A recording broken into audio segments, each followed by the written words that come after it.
की न्यायपालिका ने भारत के बहुसंख्यक को हताश किया है, निराश किया है। और उसका एक बड़ा कारण यह है कि जाने अनजाने माननीय सुप्रीम कोर्ट और हाई कोर्ट के जजों ने बहुत सारे गलत इंटरप्रिटेशन किया है, बहुत सारी गलत व्याख्या किया है और कई सारे गलत फैसले भी दिए हैं। माननीय हाई कोर्ट और सुप्रीम कोर्ट के जज न तो गुरुकुल में पढ़े हैं न मदरसा में पढ़े हैं, लेकिन उनको वो कहते हैं गुरुकुल मदरसा एक समान है। जजों ने न वेद पुराण पढ़ा न बाइबल कुरान पढ़ा, लेकिन कहते हैं वेद पुराण बाइबल कुरान एक समान है। हमारे जो माननीय सुप्रीम कोर्ट के जज है, न उन्होंने भगवत गीता पढ़ा, न उपनिषद पढ़ा, न उन्होंने रामायण पढ़ा, लेकिन और न हदीस पढ़ा, फिर भी कहते हैं उपनिषद गीता हदीस सब एक समान है। ये तो वही बात हो गई कि आम और बबूल एक समान है। और कहते भी है क्योंकि आम भी पेड़ है, बबूल भी पेड़ है, भले ही आम फल देता हो, भले ही बबूल कांटा देता हो, लेकिन चूंकि दोनों पेड़ है इसलिए equality before law, equal protection of law, आम और बबूल एक समान है। लोमड़ी हो और भेड़िया हो या हिरन हो, दोनों का स्वभाव अलग अलग है, लेकिन हमारे हाईकोर्ट सुप्रीम कोर्ट के जज कहते हैं लोमड़ी भेड़िया हिरन सारे के सारे चूंकि एनिमल है, सारे के सारे जानवर हैं, इसलिए equality before law, equal protection of law, सब एक समान है।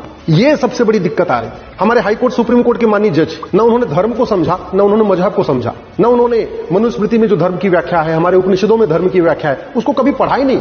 लेकिन वो धर्म को रिलीजन कहते हैं, रिलीजन को धर्म कहते हैं, धर्म को मजहब मानते हैं, मजहब को धर्म मानते हैं। और ये गलती हाईकोर्ट के जज भी करते हैं, सुप्रीम कोर्ट के जज भी करते हैं, सांसद विधायक मंत्री मुख्यमंत्री शिक्षा मंत्री सब लोग ये गड़बड़ी कर रहे हैं। क्योंकि नेताओं की इमेज तो पहले खराब हो गई थी, लेकिन धीरे धीरे ग्रेजुअली हाईकोर्ट और सुप्रीम कोर्ट के फैसलों से भी देश का बहुसंख्यक हताश है, निराश है और उसका एक बड़ा कारण यही है।